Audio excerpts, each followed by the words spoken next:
will hand it over to Mr. Brian Porter. Thank you, Mayor and members of council. This is an exciting time for us. This is the first time the city has redistricted in 20 years. Districting is a process where after the decennial census is published, the municipality looks at its numbers, number of citizens are in its incorporated limits, and then changes existing district boundaries to ensure primarily that every individual vote counts and has the same weight as the vote of anybody from another district. And so the city of West Columbia established single-member districts in 1993. After the 2000 census, the city redistricted based on a population of 13,249 people. After the 2010 census, the city did not do any redistricting or redrawing of council district boundaries. In 2020, our population has grown to 17,416 people. Madam Clerk, could you please put on the screen the boundaries of the city in 2000?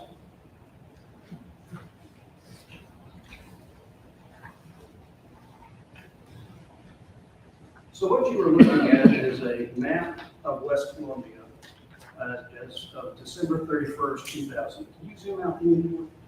Or is that as far as it'll go?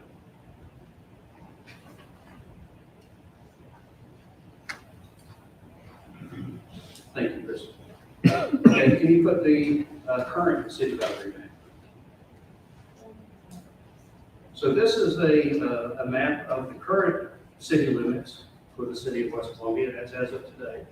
Can you put the third exhibit on, please?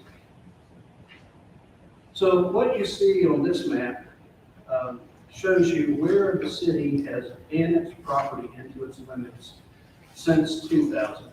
A substantial amount of growth in District 6, District 3, and District 1. That growth combined with infill development has increased our population by 4,167. Crystal, will you put the first paragraph up, please? Can you zoom into that? Currently, this is what our district, the population looks like in each council district. If you'll notice, District 6 has the highest population. District 8 has the lowest population. If you combine District 6 and District 8's population, you get roughly the amount of people that we've added to the city over the last 20 years. But you see that Districts 1, 3, and 6 are far above that red line, and Districts 2, 6, 5, 7, and 8 are below it. What does that red line represent? That red line represents the target population per district of 2,177 people. We get that number by working with the South Carolina Department of Revenue and Fiscal Affairs. That is not a number that we create. We look to the agency in the state that is authorized to finalize district boundaries for all elections. And we work with them to develop all of the numbers in the map that you're going to be seeing tonight. Crystal, can you put the next paragraph on the screen, please? As the map is drawn currently with the proposed districts, this is how the population breaks down per district. And you'll see that every district is at, right below, or a little above that red line. That represents 2,177 people. Well, how far above and how far below can we go from the red line? So, the question is answered by the South Carolina Department of Revenue and Fiscal Affairs. They say that in order to meet the constitutional requirement and court-ordered requirement of one person, one vote, that we should not have a deviation of more than 10% away from that line. That's 5% above and 5% below. Our current deviation is 77.49%. Total. We absolutely have to bring that in line with current standards, which is why we're going through redistricting. Our existing, with this proposed map, our deviation reduces to 7.4%, well within the 10% guideline requirement with revenue and fiscal affairs.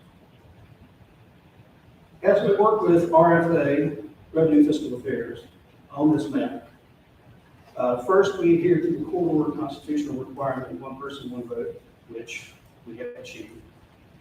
We've also avoided diluting minority voting strength. We achieved that by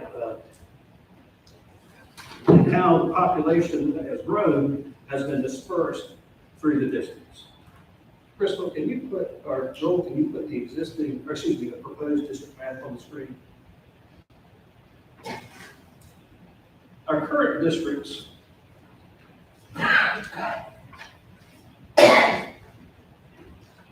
as far as population is concerned, the ranking of our districts as far as Hispanic individuals, this is per the U.S. Census, okay? The old districts, or excuse me, the current district that we're working under, the highest ranked Hispanic population is District 5, followed by District 8, District 3, District 1, District 6, District 2, District 7, and District 4. Under the proposed map, District 5 is still the number one ranked district. District 8 is still number 2, followed by 6, 1, 2, 7, and Districts 3 and 4 are high. The non-Hispanic white population, under our current district, district number 7 is the highest has the highest population of non-Hispanic white, followed by 6, 4, 1, 2, 3, 8, and 5. Under the proposed districts, District 3 would have the highest percentage of non-Hispanic white population by 1, 4, 6, 7, 2, 8, and 5. Those final two districts are important because that shows that we are working to keep the proportion of majority minority representation intact in District 5 and other districts. The non-Hispanic Department of Justice definition for Black under the old or current district, the highest ranking district is 5, followed by 8, 2, 3, 1, 4, 6, and 7. Under the proposed districts, the highest population is 5, followed by 2, then 8. Those districts flip-flop by a few percentage points. 7, 4, 1, 6, and 3. The percentage by voting age aligns with everything that I just went through as well. So I won't rehash those statistics. But this proposed map that was developed with the help and cooperation of RFA preserves those districts with historically strong minority representation. We also work to ensure that parts of the districts are contiguous. And this is achieved as districts are composed of contiguous geography. I need to point out that all districts have experienced boundary change. All 8 districts. District 3 is currently covering an area from close to the Saluda River to the westmost point of the city along US 1. It will move north and take on population from District 6 and 7, while retaining a little bit of the current district. The council District 3 seat is vacant due to a resignation very recently. District 2 picks up the US 1 corridor and population while keeping the incumbent District 8 picks up the US 1 corridor population while keeping the incumbent in District 8. The size or the shape of District 3 and District 8 almost flip-flop with these proposed districts. Under our current district map, District 6 is our largest district with 2.555 square miles. District 1 is second at 2.057, followed by District 3, District 7, 8, 4, 5, and 2 at 0.071 square miles. And that's based on density, as far as the population per square mile. Under the proposed map, District 6 is still the largest council district at 1.840 square miles, followed by District 8 at 1.824 square miles, then District 3, District 7, District 1, 2, 5, and 4 at 0.534 square miles. We've attempted to keep the districts compact. It's been achieved, though it has been made difficult by where council members live. We make sure that we can box anyone out of their district. And in keeping with the principle of ensuring continued representation, except for in the area where the council member resides, we have kept everyone in their district and achieved that the best way possible. We've attempted to maintain constituent consistency. Every council member's district has proposed changes to its boundaries. There are changes in constituency where we have been able to keep that core district intact.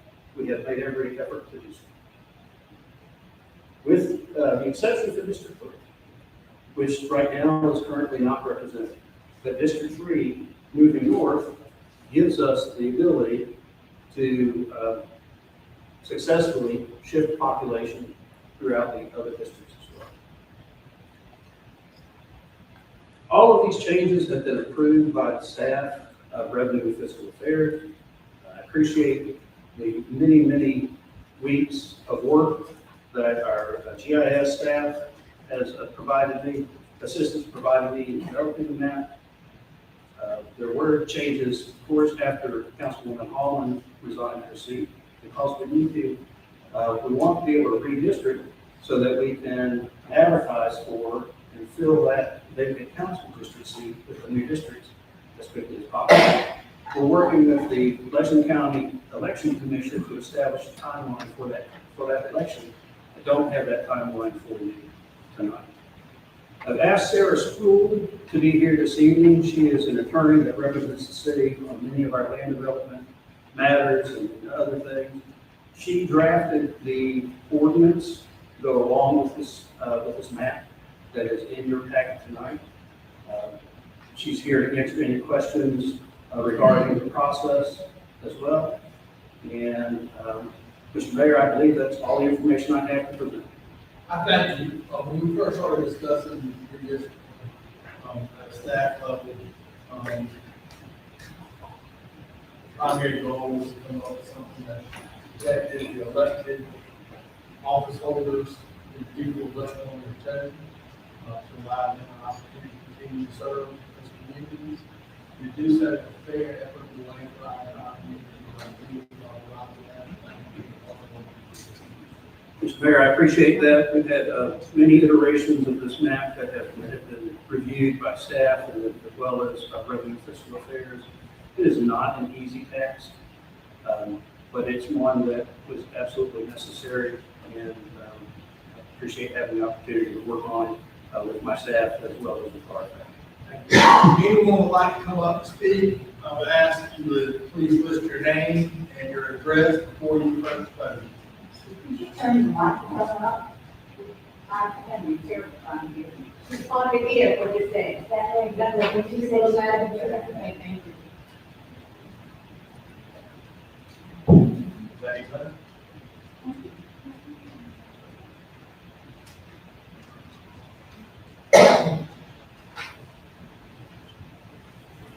Ms. Sue, I'm going to ask you all to approach one at a time. What did you say? You will please approach one at a time. Absolutely, speak one at a time. Yes, ma'am. Absolutely.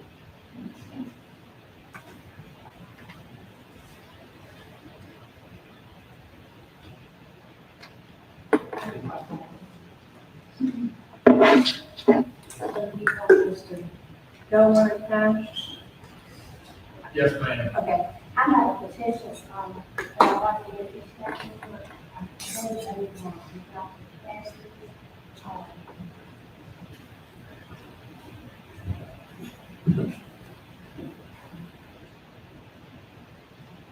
This petition that we put in Bridgeport condominiums, and we had 87% participation in this. And I'll go through it with you in just a minute.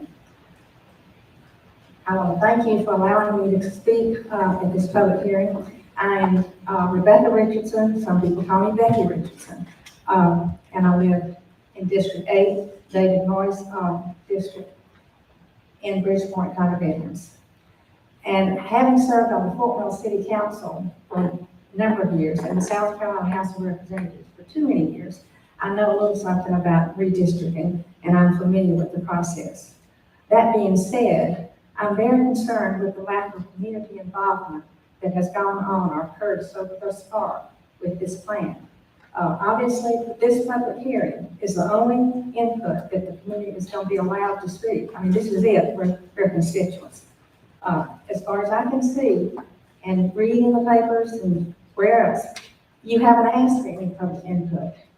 And I'm pretty upset with the lines that you've drawn, because especially the district that I live in, District 8, because it is drastically disruptive. We have submitted a petition, which I've given you, and as you can see, by the overwhelming majority of the people, residents at Bridgeport condominiums, they are equally concerned with the proposed plan before you. They don't like it. We had 87% approval, and that's pretty good. I mean, any of you elected officials wouldn't y'all love to have 87% approval. As our petition states, and I think you can probably agree with me, we are very pleased with our council member, David Moore. He's the best thing that has happened to our district in forever. I'm serious, because I've been there a long time. He's the most involved representative that we have ever had, and we really don't want to lose him. He listens to us. He's always been very receptive and responsive to our needs and our concerns, and in turn, we are very appreciative of his efforts on our behalf. And David, having served in public office, I recognize a public servant when I see one versus a politician. And David Moy is a public service. He is a public servant. He is not a politician. And I admire him so for that. And that's why I'm here speaking on his behalf or for him. When I served on Fort Mill City Council, and I think you all know what has happened to Fort Mill and the tremendous growth that it has endured. And I can see a similarity going on here in West Columbia with the growth you're having. And to that end, I truly feel that David is just what we need to deal with this growth that is coming. And not to sound prophetic, because I'm not a prophet, but I really believe that he's the right person at the right time. David has been involved in a number of new and different venues that are promoting West Columbia in just the way we want to promote it, because, I mean, we're all proud of West Columbia and what is happening. It's a wonderful thing. Now here comes the rub.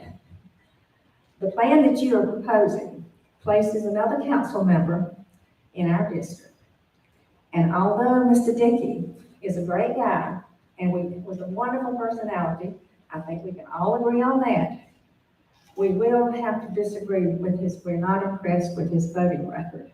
And I don't know that we would be supporting him in the future. I want to thank you again for allowing me to speak. And I want to thank you for your service to the city of West Columbia. And I hope that you can be receptive to our concerns. Thank you for your comments.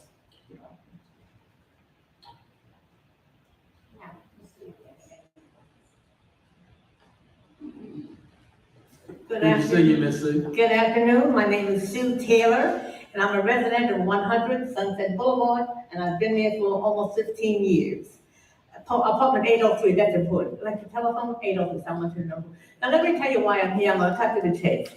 We, and I say we, want David Moy to be our councilman. I have been there 15 years, and he is the only councilman that I have ever known. I forget how many years he was elected, but he comes to the meetings. We go to his meeting, and I think a part of a politician's job is to know the constituents. It takes a while to build up that relationship, and we're not prepared to switch that relationship to anybody else. Just let me make it perfectly plain. We're asking for your support. You see all those people that signed that petition? Now, Bridgepoint is not a political building. You know, we don't know politics and stuff, but we know who we care about, and we know what we care about. And we care about David, and I came here to let you know that I care about David. I care about that building, and I care about that district. And so that I am asking you, with all, whatever nice fancy words are, to consider our request to put David back. If it's not broken, don't fix it. And it's not broken. Our buildings we stand together, David stands with us, and we're not prepared to move on. So then please, again, we ask you, we're not against redistricting. Let me make that perfectly plain. We're all against redistricting, so that you take that district, that building from him. So please, in your good judgment, and I know you've got good judgment, because I know you by now. So please think about what we're asking you. The people in the building are supporting, and you want their support. Any questions to my position? Did I make myself plain? Okay, thank you very much. Thank you, ma'am. Anyone else? Come on up.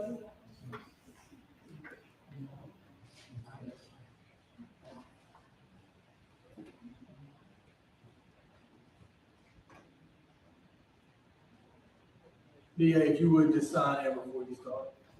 Thank you, thank you. Good evening, everyone. I am actually here on behalf of Jennifer Cornell, who lives at 1007 Center Street. She asked that, she wasn't able to be here because she had a funeral to attend. She has a few questions.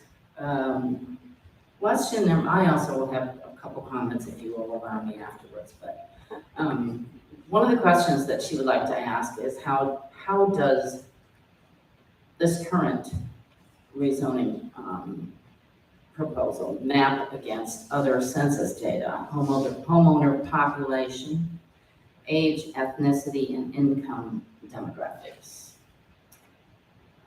How does it map against average home value, annual millage, and tax revenues? How does it map against voter registration by party, by percent of population? And she also asked, what are all those little weird excluded bits? Yet to be annexed loopholes to development regulation. And her comment here is, because to me, this is Jennifer speaking, because to me, don't shoot the messenger. Because to me, all this looks gerrymandered to lump the poorest, least white, highest non-home owning, lowest registered voter, least politically engaged areas into the business-heavy corridor, opening the door to further attrition of residential buffer zones, instead of expanding the avenues anchor across Meeting Street. It dilutes resident property owner input. So these are just questions I would like you all to consider. I also have a question as to when this, should this be decided, when would it take effect? I'm a little confused as to how district lines would change without the citizens having the legal right to vote for their council person. In cases where the boundaries change,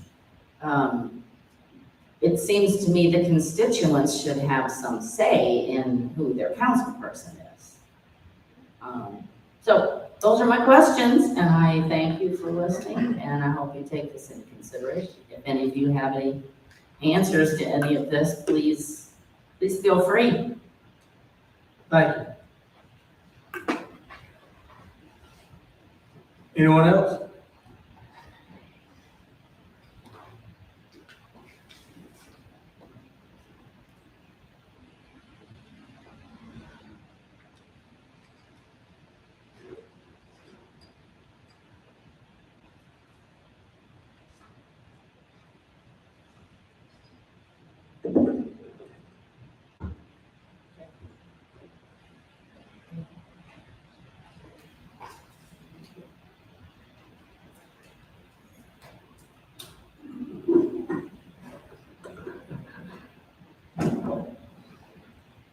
Good evening, Mayor and Council. It's nice to see you again.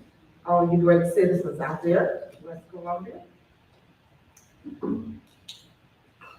I am Rosamunda Peggy Butler, and I know a lot about redistricting. In 1993, we was redistricted to have a single member district, which made an African American a part of the city council. My question to council this evening is, how do you distribute the numbers that you have? You said you're 4,000 plus now. How many are going into what district? And basically why? This is the only hearing that we've had. I think that we should have had some more information as to this was going to happen. And if not, why not? My concern is when you look at Hispanic, non-white, District 5 has the most, and I don't have a problem with that. But my problem is, like I said, how many numbers are going to each district? And each district is not being changed, only 5, 3, 8. How many is being changed? Do we actually have to vote on this tonight? Is it written in stone that it's done today? Also, I understand the other ones they're talking about keeping their council members. But we want to make sure that we have an opportunity to have a majority Black district, per se, council member. Back in the early 90s, the city of Casey was sued in order to obtain that right. And I'm sure that we have come a long way, even though the Voting Rights Act was not voted on. We still have the right to make sure that everybody is respected and elected for the representation of that area. I have looked at the map. The only problem I have is not large enough. You show this, but for those of us in the back, we can't even see it. And then you have this small piece of paper here. It's not large enough. I did go on the web to look at it. But I do think that we need to have more citizen input at some given point before you make a decision and address all of the concerns of everybody included in the population. The new census of West Columbia, which is now 17,000. I thank you for your comments. You're welcome.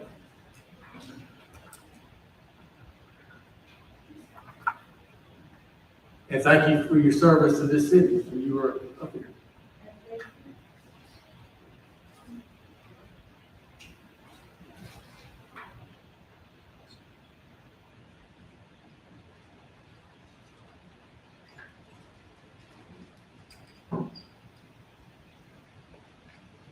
Anyone else? Hearing no further comment, we'll close out the public comment section. Oh, I'm sorry. Mark?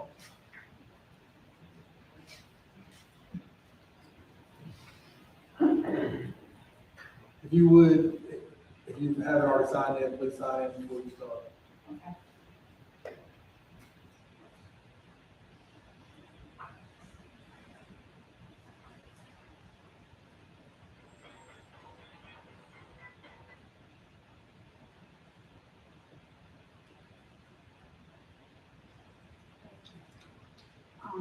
I just have a couple questions. You mentioned when you first started talking about redistricting, when was that? How long have you been talking about redistricting? You said when we first started.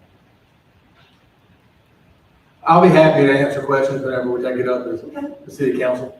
This time we're hearing from the public. Pardon? So this time we're hearing from the public, so we'll be happy to hear your questions, make note of them. I'm asking, is there some reason that you don't want to say how long you've been discussing redistricting. He said in his statement, when we first started talking about redistricting, and I'm just asking, when was that? Since none of us have heard about it, how long has that been? I think it's a simple question. How long have you been talking about it? No, But there's no answer.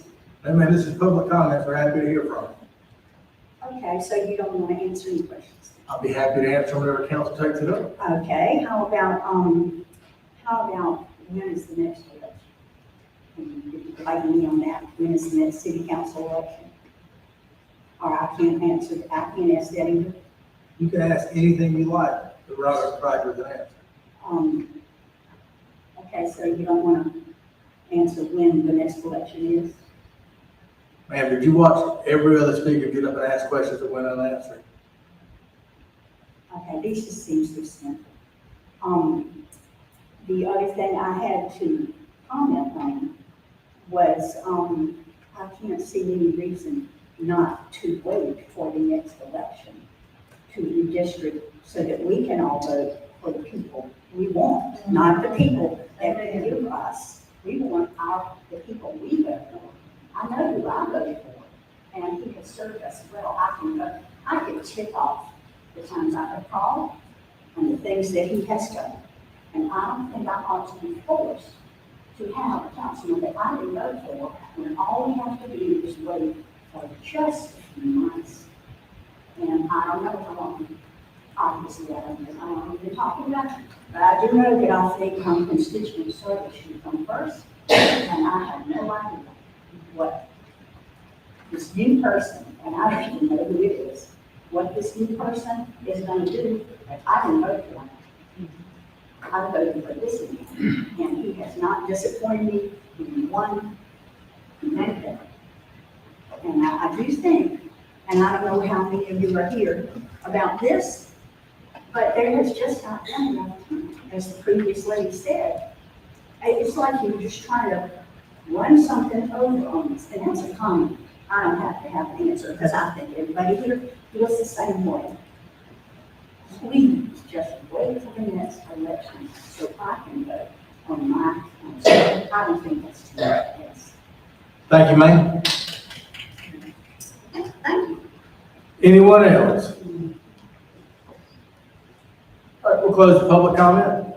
Thank you.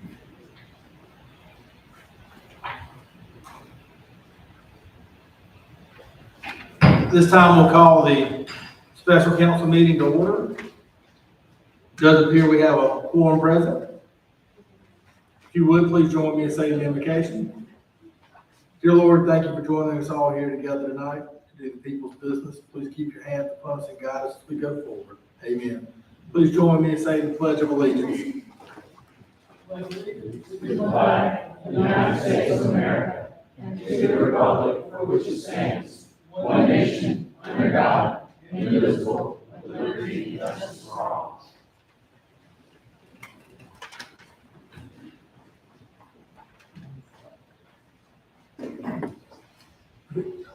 Would y'all like to hang around and hear the answers to your questions?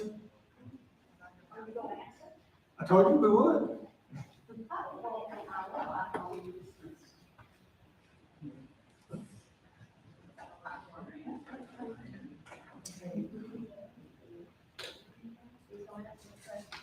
Moving down to item 6.1 is presentation concerning foster parenting program. We'll hear from Mr. Robbie Dent. Come on up, Mr. Dent. If you would, please say your name and address for the record. Hello, my name is Robbie Dent, and I'm with Lutheran Services Carolinas, and I'd just like to speak to you all about foster care for a brief second. So, foster care, what does that make you think of? For some, it might be babies, children, teenagers. For me, what I see is a dinner table and people at home. People, regardless of race, family history, bloodline, all under one roof in that moment bonding. Lutheran Services helps paint this picture by partnering with SCDSS to provide families for those children that may have been abused and neglected, also while they're in the child welfare system. Right here in Lexington County, as I'm sure some of you may know, there are 163 foster children inside of the SCDSS system. But to counteract this, Lutheran Services, what we're doing is we're licensing foster parents. Foster parents are anyone that might be interested in opening their homes for a child and loving them and caring for them, all while receiving a monthly stipend from us as just a small token of our gratitude. Additionally, what you receive are trainings to help you with those foster children, along with a child that matches your personality, so you can be more successful with your child placement. In conclusion, many parents, they choose to become foster parents through us specifically because they have the means to provide, but they just need help to get started, or they just need more support to continue to become foster parents. So whether it's you or it's someone you know might be interested in becoming a foster parent, don't hesitate to call the number that's displayed on the screen over here, or 1-800-HELP-ME. Thank you. Mr. Dent, thank you for getting that message out. Mr. Dent, did you, I think I heard you correctly. Did you say there's 163 kids in foster care in Lexington County? Yes, sir, that's what I was saying. Pulled it straight from the DSS report, SCDSS. And how many more are there that are needed to be put in foster care? Yeah. How many need I would have access to that data that wasn't posted, and I don't get that. But there's a huge need, let's say approximately 30 more homes are at least needed right here in Lexington County. It's the average in South Carolina. Thank you, Mr. Dent. Anyone else have any questions? Thank you, Mr. Dent. Moving down to item 6.2 is a presentation concerning the shot spotter reader from Chief Boys.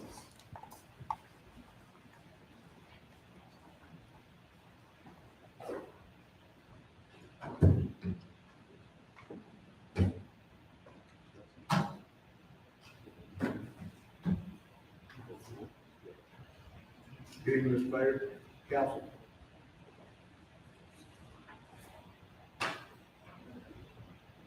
Some heavy technology, so I'm gonna try and keep it as brief as I can, but please don't hesitate to ask me any questions. I think back in the 18th of January of this year, we came in front of council and we're kind of talking about this idea of putting this technology into play in the city. We are now up and running with this technology currently. I just want to share a few things with you all about it. So after that January council meeting, I sat down with the staff at ShotSpotter, and we developed some goals and priorities for the city of West Columbia. The first one was to reduce gun violence and crime. We wanted to facilitate more timely response to gun violence incidents. We also wanted to have more accurate detections and locations of gunshots that were happening within our city. We wanted to improve community relations and safety, and then we wanted to improve the effectiveness of our intelligence-led policing that we are now currently operating. So this technology helps us do each one of those things. Now, I will tell you that we're still brand new with it, and we're still working out some wrinkles. There's wrinkles with everything as you get it up and running. But we've had to redo some policies and procedures of how our officers respond to these events. On the screen, you'll kind of see an urban area. This kind of represents what we've got here. We've got sensors that are installed. The gunshot goes off, they triangulate a position, and then they notify the police department directly. So let me kind of back that up and tell you what we were doing pre this technology. If we had an incident that occurred in the city of West Columbia, we were dependent totally on either two options. One, our officers were in the area and heard that, and then tried to find where that sound was coming from and responded on their own, or we depended upon the citizenry to call us for said incident. And that could have been 2 minutes, 5 minutes, 15 minutes after the fact, and it's a little bit more difficult to try and respond to these incidents. I will tell you that since we've been up and running, we have had one confirmed incident in July and one confirmed incident in August. Both of those incidents we had under a 1.5 second response time too. So that has the difference in drastically cutting that. Could have been a 20-minute, could have been next day, depending on when we got advised that we had an incident. So we're down to a 1.5 minutes. So I'm super proud of my guys and gals for getting that information. And again, it just bypasses the calls for service. This puts the call for service directly on their in-car computers in their cars. iPhones, Apple Watches, Android watches, the app-based technology that we need.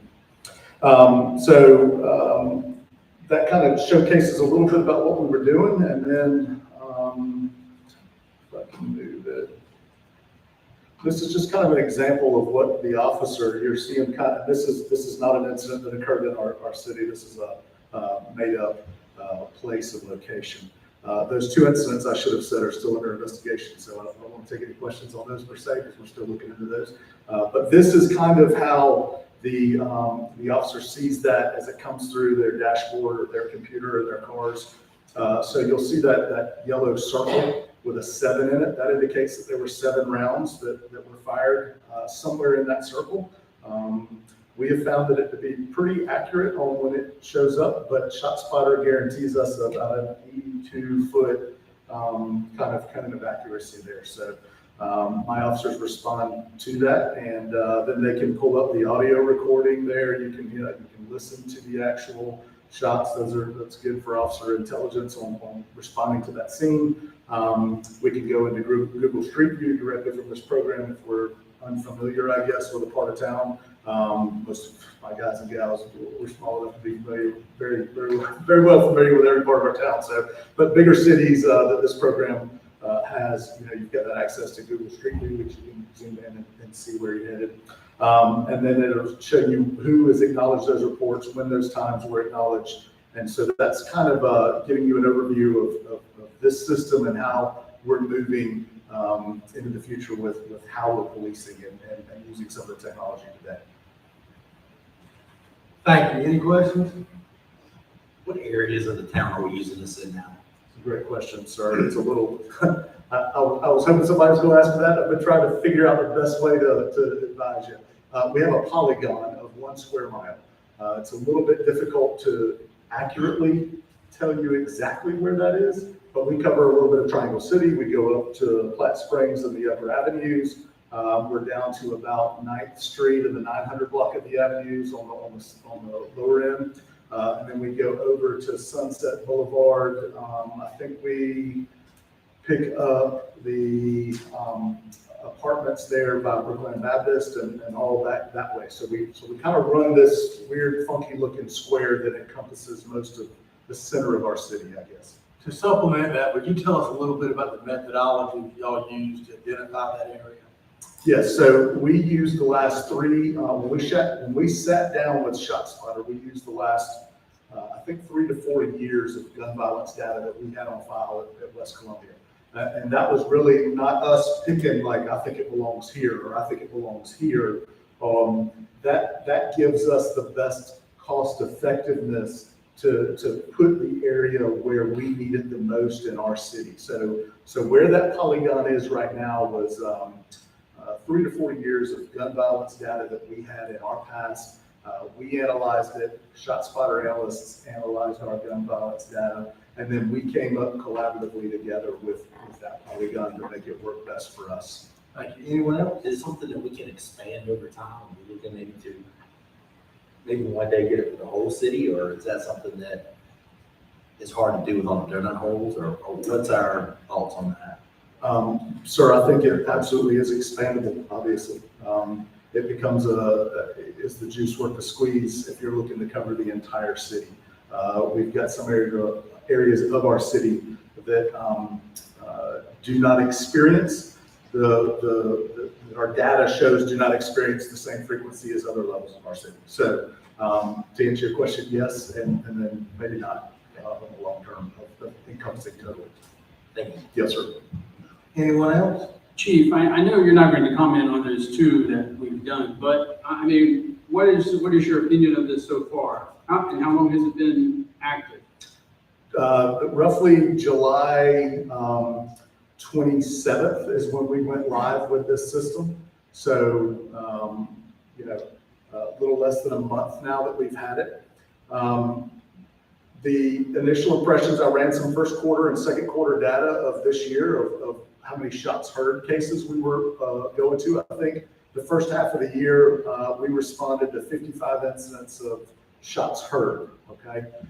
What's great about this system is it's factoring a lot of that out for us. So for example, We had an incident the other evening where somebody called in and said, I think we've heard numerous gunfire or shots.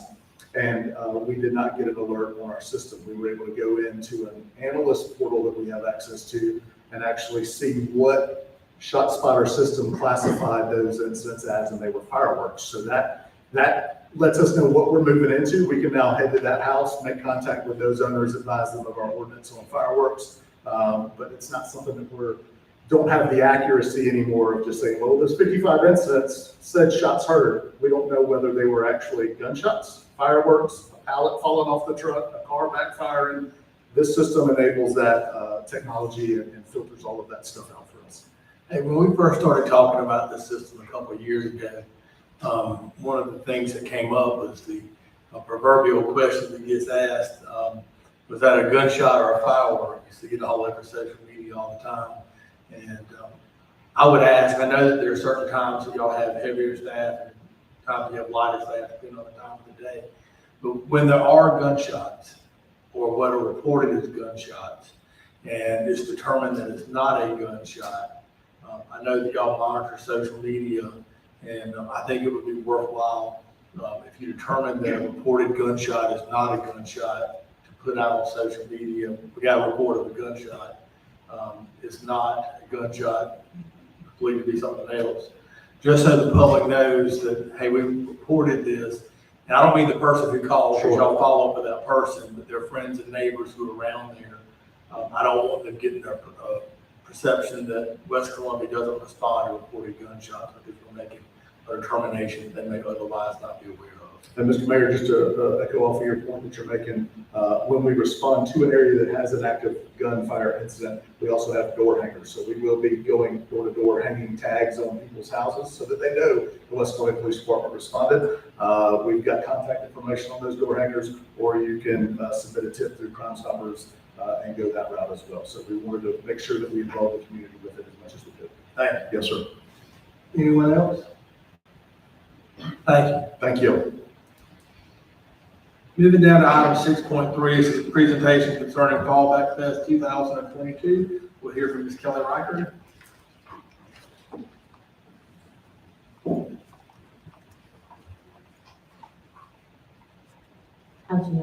Just real quick. Good evening, Mayor and Council.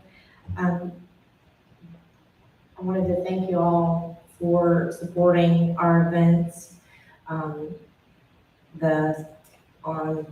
November the 4th, from 5:30 to 9:30, on the 100 and 200 block of State Street, we will host the 6th annual Fallback Fest. This event is a free community event, and I would like to invite all of you here to come. It's a lot of fun. Yeah, you know, you've painted in the street down there. It's a lot of fun. This event will feature live music from 76 and Sunny and Prettier Than Mad, along with live mural paintings in the street. And the businesses will have specials for the event. At the September 6th regular council meeting, I will request council support the temporary closing of both lanes of traffic on State Street from Court Street to Center Street from 12 p.m. until midnight, and from Center Street to Spring Street from 2 p.m. to midnight, and on Center Street from Schuler to State from 2 p.m. to midnight. As always, if we are able to clear the roads any faster, we will, and we'll open them as soon as they're available. Center Street will be open to local traffic only. So we're not blocking those who live down there. We will, of course, be adding a stage near Court, and we'll hang the lights across the street, creating a more unique experience. I will also request that council waive the noise ordinance and authorize public consumption of alcohol for the event. We will continue to provide an Uber and Lyft pickup station to ensure event goers make it home safely. Again, I thank you for continuing to support this free community event, and please let me know if you have any questions. You always do a great job organizing those events. We look forward to it. It's always a good time. Thank you. I hope to see you all there. Anyone with any questions, comments? Thank you, ma'am. Thank you. Moving now to item 6.4, it's a presentation concerning the 2022 Edward Byrne Memorial Justice Assistance Grant, which is from Ms. Kathleen Collins. Thank you for joining us, Ms. Collins. Thank you for allowing me to speak. Good evening, Mayor and Council. As the Community Development Director, I just wanted to inform you that the Police Department has applied to the 2022 Edward Byrne Memorial Justice Assistance Grant. The department has applied for $12,230 in funds that will be used for communications equipment, radios and battery packs, that will go to officers. That amount was allocated by the Department of Justice to the state. We didn't get to make up that number. And it's a no match requirement, so we don't have to provide any funding, and we have 48 months to use those funds. The application has been submitted, but has not been approved yet. So if you have any questions or comments, concerns, we can always discuss those, and I have the application available for review. Thank you. I hadn't had a chance to welcome you to the team, so it's No problem. good to see you. Good to see you. Congratulations on your new job. Anybody with questions, comments? Thank you, ma'am. Thank you. Moving down to item 7.1, it's a request for appearances by Mr. Sonny Narang, Kevin Anderson, and Kevin Maddox regarding the U-Haul business. Y'all would please come on up.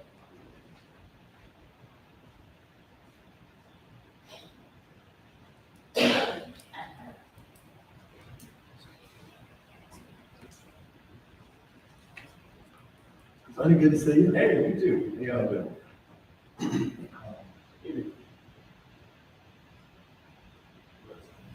Go ahead, Sonny. All right, so, basically, we're here to, I guess we're here to get more clarification on, Wayne's memo, I guess, that's the, memo he had sent out, I guess, about, rentals, U-Haul rentals in particular. So we're not really even sure what the whole thing is about, but we know that it's going to be limiting the number of locations that U-Haul can rent from, and I guess it's creating, I guess, a lot of hoops to jump through, and Is there any particular area that you're concerned about? So I guess I could, Kevin and I can speak to that a little bit.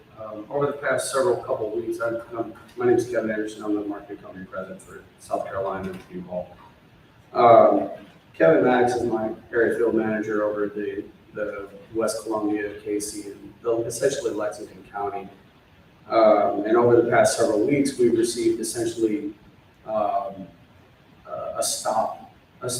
cease and desist, in a matter of speaking, from the city for our U-Haul businesses and our dealership in a matter of 10 days. Where is that? All of the businesses that were being asked to stop renting are in West Columbia. Sunset Boulevard, Platte Springs Road, and this past week, Augusta Highway. Let me ask you about the one on Platte Springs Road. Do you know when the last time I had a business license for that location was? I don't know that I don't have that information offhand. So, and my understanding was that the business licenses that U-Haul obtained was a blanket business license for the city. Now, if that's incorrect, I'll be happy to take care of that. I'll be happy to pay for the business license, and we'll take care of that for all of our West Columbia dealers, U-Haul dealerships. But my understanding, I want to ask, the dilapidated building, we spent probably a year, 2 years trying to get in touch with somebody about fixing the building up. There were no existing business licenses in it. And I noticed that even though we've talked to y'all about it, and said the building has to be cleaned up before anybody can do business out of it, we continue on the weekends to run U-Haul drop-offs out of it. So I was just curious about that. So if you can check on it, let me know. It's recent, I see you shaking your head. It's recently this past weekend, I saw y'all over there running activities. The one you're referring to has had maybe one drop off here in the last Weekend. 6 to 8 weeks, and the only reason, and they have 4 locations. So they're not supposed to be getting any drop offs. The one we're referring to more is actually right across the street. And it's my understanding they should have a business license, and they're here to help represent today as well. My understanding, they don't. The one that you're referring to is not doing you all business, correct? They were this weekend. There was someone renting out of the location? There were U-Haul trucks there, somebody trying to figure out where to drop it off. Is your signage still up? I know it was until at least a week or two ago. No, sir. The signage has been down for quite some time at that A location. week or two. Mayor, I had a question. This location that you're talking about, what is the address of the location that you're talking about? Michelle, do you have the address handy by any chance? It's right on Flat Springs Road. I think it's 1330 Flat Springs is the one that is across the street from the one that, we have 2 that have been problematic over the past several months. One is 1330, and I can't remember the one there with the black April. What's that close to? I'm not familiar with 13. Yeah, it's just up from Steve's Deli on Flat Springs Road. The one goes where that's up in the SDR towing as well as the Speed Mart. And Sonny, I have another question for you. Do you have a copy of the letter that you received from Wayne? I haven't seen that letter. I would like to see that copy. I can email it to you. I don't have it on me. No, I didn't. Listen. They may have a letter that was, That's the one from Speed Mart.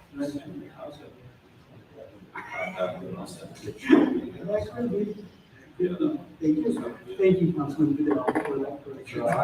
I do have a copy of the letter that was sent to our Speed Mart location on Augusta Highway, on Augusta Road. In the letter, it says, if I may. Yes, oh, I mean, where's the one on Speed? You said it's Speed Mart on Augusta Road. Where's that next to? At 1914 Augusta Road.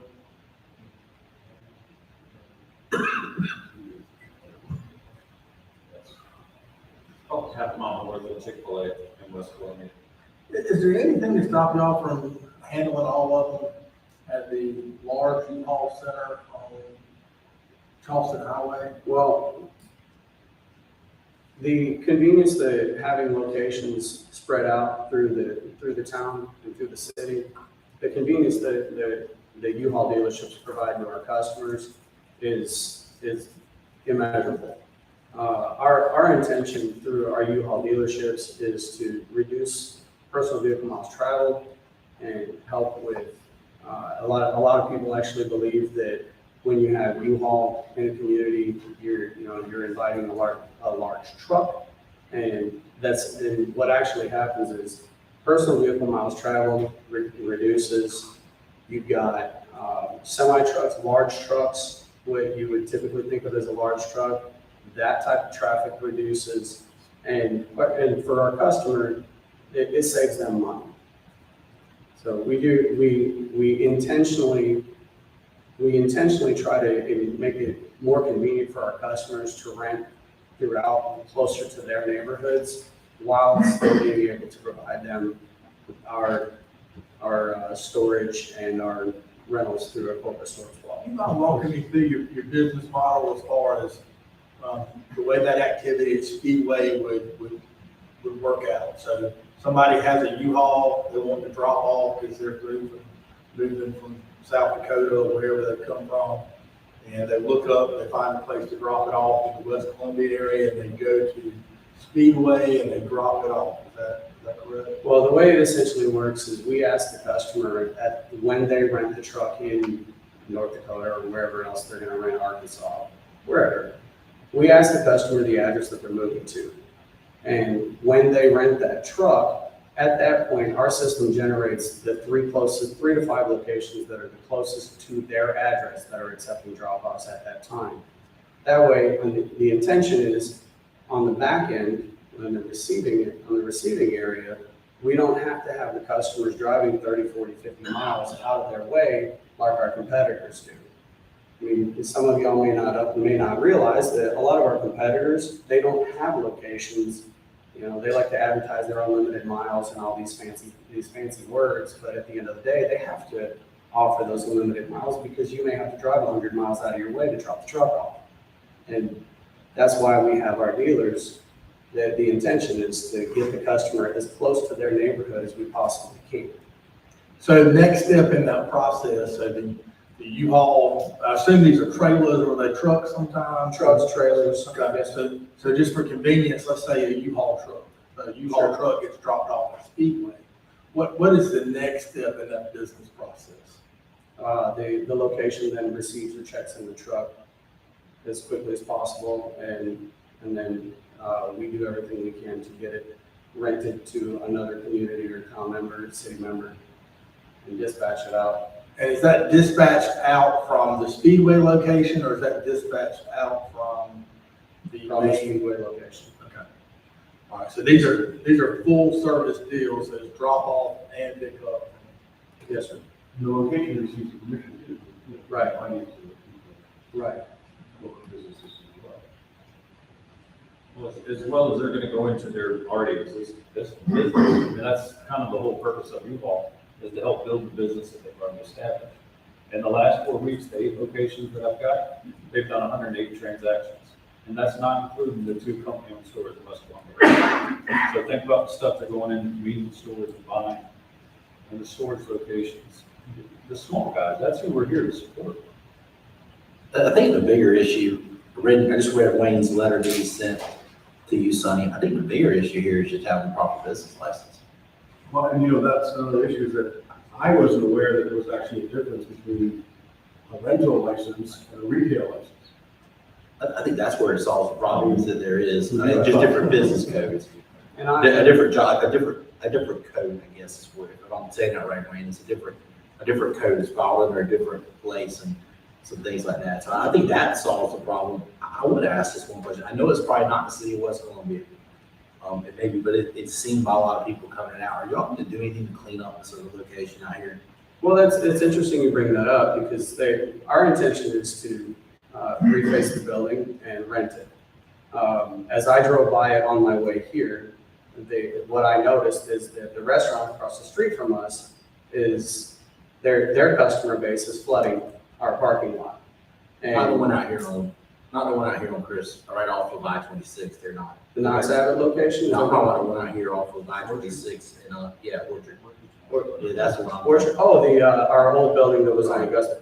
Yes, we are in the process of working on, getting permits to actually demolish that building. And, we're working with the city to try and get all of that paperwork taken care of. I'm not directly involved with that, but yes, our intention, we would like to eventually level that building and rebuild. Our operation has moved across the street where, we just stopped. I'm not 100% sure it's even in the city of that location, but it may be. That's kind of there's some donut holes right through there, so it may or may not be. What's the address of that, Councilman Brooks? Right off of Orchard. 400 Orchard Drive. They should come off Interstate there, like you're heading back to the roads. Oh, yeah, so it's the one where they moved. Right. Yes, the one where we had a vacant building, that was already in great condition, and we didn't really have to we just had to slap a little bit of paint on it, and our propane is still across the street from our current operation where we used to be, and our intention is we're actively working with our engineering department. I have a question for Wayne Schuler. I'll ask while you're walking up. It's my understanding that the business license at the Sunset location, right, that did not cover storage of trailers. Under the new ordinance, are there any additional guidelines that would facilitate that if you got the proper business license? So correct, the business license currently at that location does not cover the rental activity. And the amendment that you had first reading on last month and had second reading scheduled tonight. It would permit it as a conditional use with the conditions, and make 15 applicable. So that means you go in front of ZBA when you. No, sir, it's a conditional use, so it's staff approval as long as they can meet the conditions. Okay. So that the conditions are, where stuff is stored complies with, appearance standards? Correct. That's The pretty reasonable. landscaping, hard surface parking area for the vehicles that would be parked and available for rental, distance requirements between the vehicles, the same type of conditions that currently vehicle sales, vehicle service have to do. Okay, that's it. Thank you. Anyone else? Hey, thank y'all. Moving down to item 8.1 under unfinished business, second reading consideration of an ordinance for the city of West Columbia, amending and adding provisions Title 1, Chapter 5, Article B, purchasing and other matters related thereto. Is there a motion? Is there a second? Second. Any discussion? Mayor, if I do want to point out that your agenda packet includes an updated copy of that ordinance that does have an addition that our attorney Lawrence Flynn has put into that. So you would be approving this ordinance that includes section 2D related to the purchase and sale of it. And this will be the discussion that we had, the request to change relating to real property exchanges. Correct. Give us an update on what that'll say. It says additionally, the city acknowledges that every parcel of real property is unique and that the city does not and cannot control ownership of real property. As a result, the limitation in subsection B above, respecting contracts between the city and members of city council, their family members, or associated parties, shall not apply to contracts for the acquisition of real property by the city. And just to fill everybody in, yeah, as far as, My only concern about that allowing property to be bought and sold, and I said this last time, I'll say it again, for family members, city council members, is that at some point, I don't think we have it right now, but 20 years from now, we may get a situation where we're overpaying for a piece of property. And that's my only thing I don't like about this. I think that if somebody has a piece of property they want to sell bad enough, then they need to consider whether being on council is the right thing to do or not. just for some competing context on it, we asked staff to prepare an ordinance to prohibit any dealings between the city and members of city council or their immediate families. We've observed some issues with some other authorities that we find trouble. We're not saying anyone did anything wrong, but we want to make sure that that's not the route that we take in West Columbia.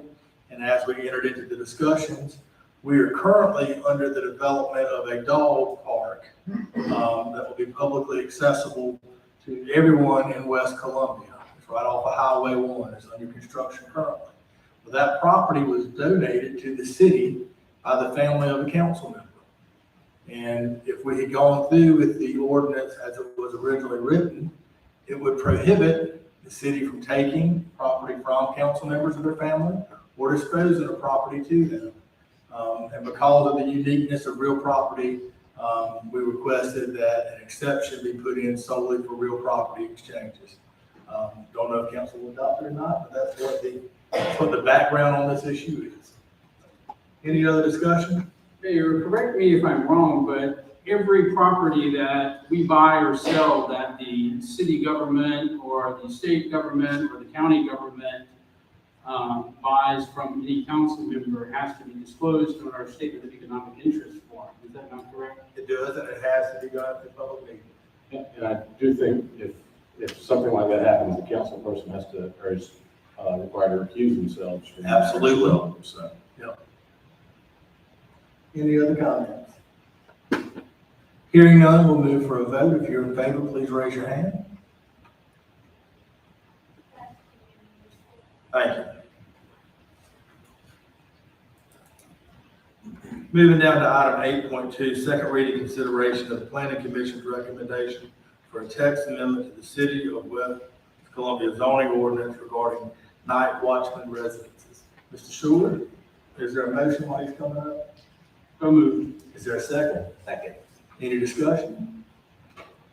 Hearing none, if you're in favor, please raise your hand.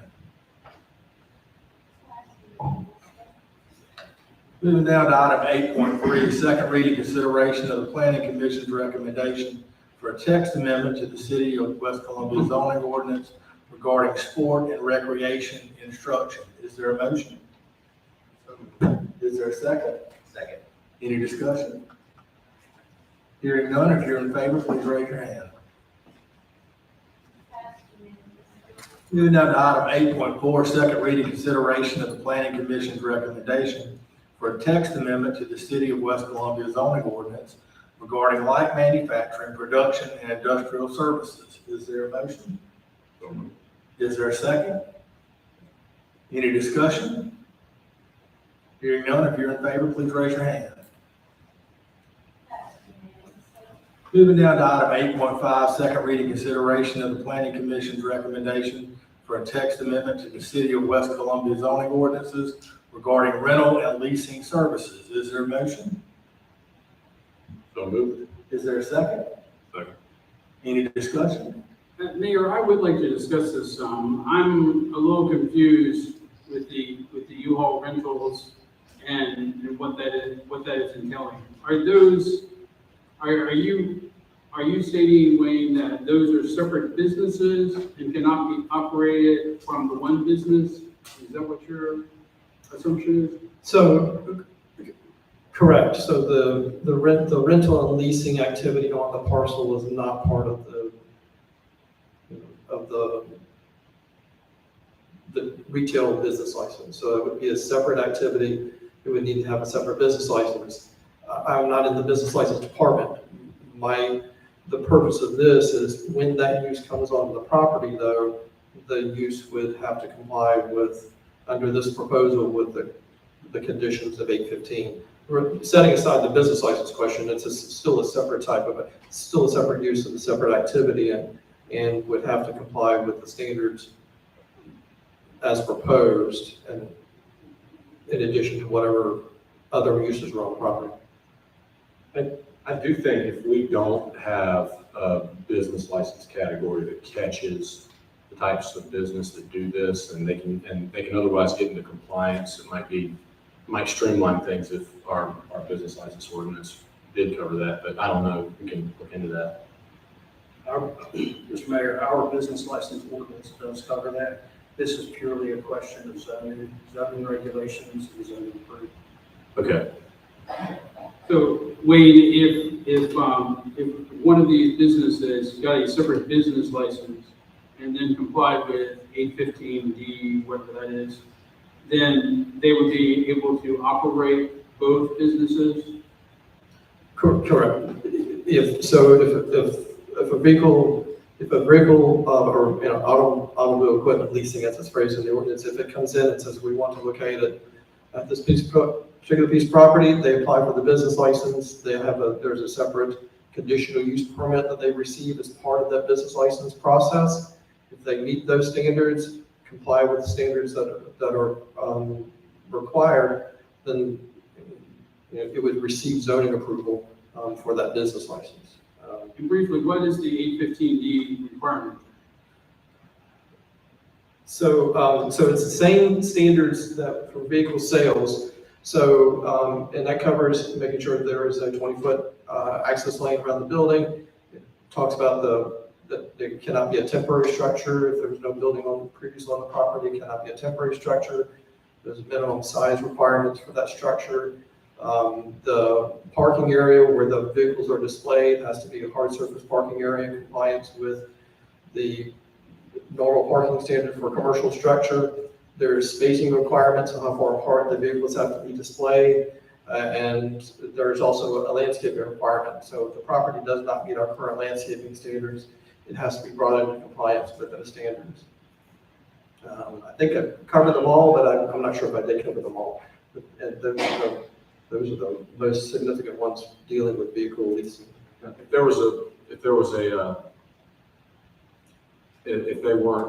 a property wasn't able to meet that 20-foot requirement for some physical reason or whatever, they could claim a hardship and get a variance. So that's possible, that standard is not something they have to meet as part of the business license issuance, but it's an ongoing standard they have to meet to maintain their business license. So, that they're told up front, this is a condition that you will have to continue to meet.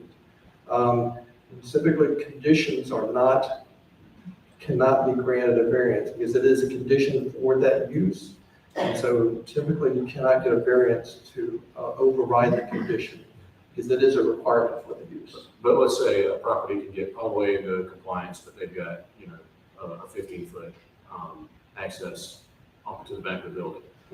Other than that, and they're an operating business that's been doing this, would they have an appeal process that they could follow? I think we could try to work with the person on that. I can't give you an answer yes or no or deny. That's something that we would have to evaluate and make sure that that's something that meets the intent of the ordinance. Okay, so that's not a hard no. It's not a hard no, but it's not necessarily yes either at this point. Okay. Anyone else? And Wayne, how many businesses do you think are not complying with this ordinance right now? So, I don't know the total. We've, as the speakers indicated, we have sent several letters out regarding specifically the U-Haul situation. So those were 3 letters that we sent within the past month, specifically on this particular question. I don't know the number because they're not coming to us, so we don't know them until we see them. And so I did not know about the 2, particularly I did not know about the 2 on the road until last week. So I cannot give you a number because we're not getting that information in up front, and we're not having that conversation with them prior to them doing the leasing on the property. But you've currently sent out 3 letters.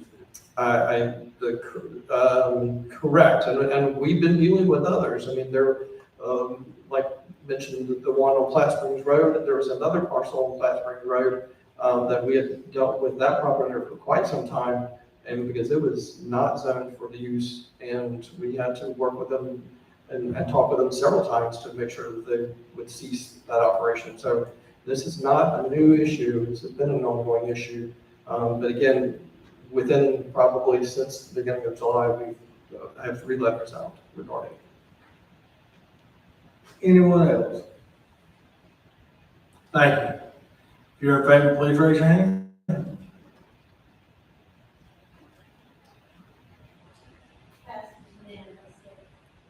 Thank you. Moving down to item 9.1 under new business, consideration of a resolution to authorize the consumption of beer and wine at Jazz on Thursdays in September, October, and November from 6 to 9 p.m. at the river to be held at the YMCA Magarish Amphitheater. Mr. Sean Powers. Hi, how are y'all doing today? Good to see you, Mr. Powers. Good to see you too. Thank you for giving me the opportunity to come up here today and talk about our event, Jazz on the Bridge. So before I get into my spiel, y'all should have 2 documents in front of you. One is our event plan that details specifically how we intend to host this event at that amphitheater. The second one is our compliance and safety plan, which shows how we intend to stay in compliance with the city and also the state, and then also how we ensure the safety of our guests and also our staff. But Jazz on the River is a free, family-friendly event featuring live local jazz ensembles every Thursday from 6 p.m. to 9 p.m. starting on September 8th through November 10th.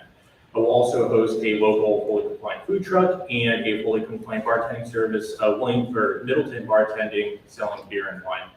We plan to also continue to grow the event to include other local vendors, like you might see at the Meeting Street Artisan Market. We've run this event before at the Esplanade at Soul Station. I don't know if any of y'all were able to make it out during that, but we generally had around 200 attendees at each of those events and worked closely with partners like Mark Rapp and Cola Jazz. We also the event will be fully insured, and the city of West Columbia will be co-insured with that. We will also pay for an off-duty police officer from the city of West Columbia to be at the event, as well as a fire marshal if the fire department deems that to be necessary. We're excited with your approval to host this free, family-friendly event, and I would love to take any questions you have or advice and feedback. Appreciate your willingness to host this in West Columbia. Absolutely. There was a long-running jazz on Thursday night at the Hunter Gather that went on forever. Yeah. Always was really, really well attended. So I'm proud that it's gonna be over here for a little while. Any comments? We, what normally always is, these events are just a family style event where kids are gonna be present. Yeah, so of course, we intend this to be a family-friendly event. We have serious policies about overconsumption of alcohol. We do intend to remove people that we see who are abusing that or taking at that event. And in the past, we have seen it being a family-friendly event, so, yeah. Anyone else? Hearing no further comments? Is there a motion? Is there a second? If you're in favor, please raise your hand. And there's a vote. Thank you. And if you have any other concerns, I'd love to speak to you as well, so feel free to reach out to me. Thank you. Moving down to item 9.2 is first reading consideration of an ordinance to redistrict the 8 single-member election districts for the election of city council members based upon the 2020 decennial census. Is there a motion? Is there a second? Second. So there was a question about when we started discussing the redistricting process, and I can tell you that the 10-year census was done in 2020. Starting at that time, there were occasional discussions at a staff level that redistricting would need to be done given the geographic increase in the city of West Columbia. I think we've increased our geographical area by about 25%. Is that? Around 15. 15, and our population by 25%. So we've known ever since the census that we would have to do the redistricting process. It's been conducted by staff in conjunction with the state staff. The comments about having folks vote on the new district lines, that's not just, and this response isn't about the city of West Columbia, but the process of redistricting simply is not done as a referendum type deal. Our system of democracy is set up and we're required to maintain one person, one vote. And the way that that's affected throughout this country is a legislative process. Listen, I agree with everybody else that public input's a good thing. But at the end of the day, the legislative bodies, including the city council, are the ones that are tasked with coming up with the map. I think it would be a wonderful thing if there were a third body, a uninterested group that handled redistricting across the board for everybody. But that's just not our system. And that's not just saying that's not West Columbia's system, but that's not the system that's utilized in this country. We've worked very hard in reviewing these numbers that staff has presented to us and these revised lines to make sure that minority voters are not being concentrated into one district, to make sure that folks' voice is continued to be heard. There were questions about socioeconomic type considerations that are factored into these decisions, and I'll tell you that those considerations are largely improper. We were tasked with coming up with making sure that one person's vote is equal to another person's vote within a very, very small margin. And those are the things that we had considered in arriving at this. None of us are elected partisanly on this commission. So political considerations haven't factored into it.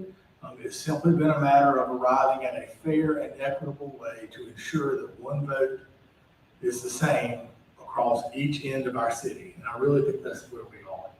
Anyone else with any questions or comments? Yeah, I would just like to say there's a lot of good things about this map. It does do some necessary balancing. I do have some pretty serious concerns about taking one district and cutting the entire city in half and taking away from districts that need to grow and not maintaining geography.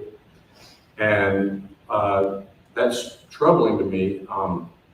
And I hate to bring this up in open session, but What was even more troubling to me is I voiced those concerns to our city administration, and they gave me one answer, and then I followed up and talked to RFA, and they gave me another answer about some of my concerns. I'm crystal clear about what RFA said and about what I was told. And that made me have a lot less faith that this map was done in a way that's not biased. So for that reason, I would not support this map for the redrawing of my district in particular. And I would ask that it be reevaluated from start to finish by a neutral third party. One thing that I did mean to add when responding to those comments that folks had raised in the public comment section, that there was a claim that only 3 districts are being adjusted, and that is absolutely untrue. Every district in this city, all 8 districts are being adjusted. Very, very major adjustments in every one of them. And that's simply a result of the increase of population and the geographic area of the city of West Columbia. We have some districts that are growing in geographic size. We have some that are getting smaller. We have some districts that are getting larger in population, and we have some that are getting smaller. But across the board, in every one of these districts, all 8 are seeing major substantial revisions of their lines. Councilman Moy, can you tell us what your differences was you speak of between the two? My district needed to grow, and the differences themselves. I wrote a letter, and I was told that my concerns were shared with RFA, and then when I followed up with RFA to get some clarification, they said they heard none of those concerns. I also want to echo, I think, Councilmember Porter and myself had this conversation. There's a lot of changes going on in the city with these districts. One of which is splitting up our 2 districts and turning Westover Acres into 3 council districts. And that's a pretty tight-knit area to have that. I think we've all lost things in this. We've all worked really hard to build relationships with our constituents. We're all losing some of those relationships, some very important, some maybe not as important, but I think we're all sacrificing, we all are losing things. And Mr. Carter, will you tell me again, who, by length, what's the largest council district now in the city? Was it like by length, by distance covered? Currently existing or currently proposed? Right now, the new districts. District 3 and District 6 are neck and neck, I believe, as far as women. Okay. District 6 is the largest council district. But spread out, which that is mine, spread out is the largest district from one end to the other. Yes, you in District 3. Okay. If we're just measuring from furthest point to furthest point. So we have 2 that are more spread out than Councilman Moy then. Than any other. Okay, I just want to make sure, because the narrative I've gotten the whole time from others has been to spread out more than anybody else. And look at the map, I just want to make sure we were clear and we were all on that same page. Anyone else? I would just like to point out that if this redistricting goes through, that I would be the largest council district, just to make that on record. We are all green with envy. Any other comments? Hearing none?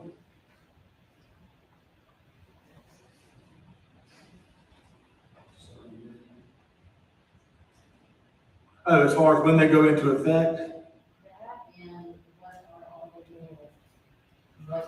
Sorry, so the white areas are donut holes that exist across the city where there haven't been folks who have annexed into the city of West Columbia. We have very, very limited power to go out and force folks to join the city of West Columbia.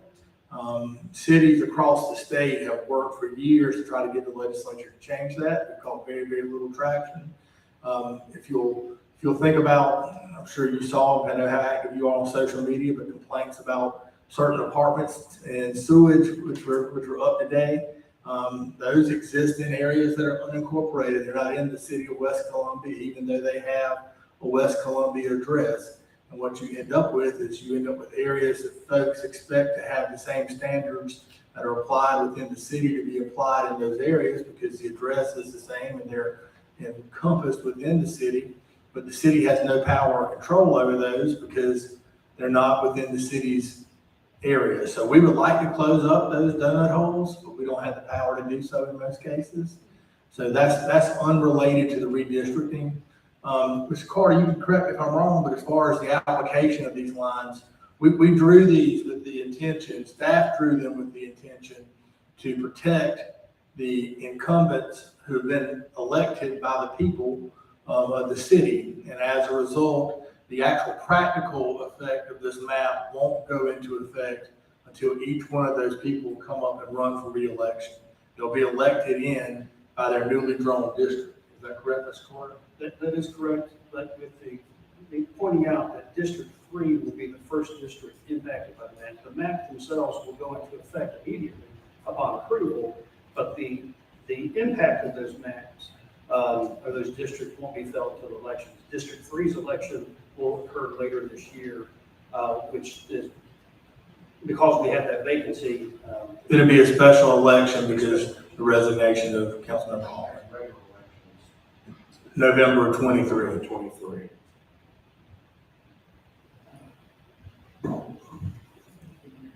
Also want to make one more comment. I thought it was unfair. The residents of Bridgepoint came up and automatically, I think, assumed that their new council member would not be effective. I think that's, I think the Councilman Dickey works very, very hard for the city of West Columbia, and I think he'll work very hard with them. I also will tell you that if, I know we get calls all the time back and forth, two of us, and, from other districts, and, you can always reach out to whoever you want to, and we're all working for the betterment of West Columbia. It's not just one person. And I think that that's something that needs to be said loud and clear, that just because somebody may be changing a council person in your district does not mean that person's going to work any less or any more. I think we've probably got one of the most effective group of council members up here right now that we've ever had in the city of West Columbia. We work very hard for our district, but also for the whole city. Without this council being accused of disregarding the petition which was presented over the last several days, I have received numerous phone calls from folks who live inside of Bridgepoint. I know other members of this council have as well, expressing the direct concern that they signed the petition because it was put in their face and they didn't want to be rude to their neighbors, but they didn't necessarily support it. So just because we've been presented it, don't want you thinking that we're disregarding it. We just understand what it is. Councilman Rose, I just want to thank you for your kind words. I share your sentiments regarding the entire council. And I look forward to, us continuing to serve the constituents of West Columbia, all of them. Any further comments? Hearing none, if you're in favor, please raise your hand.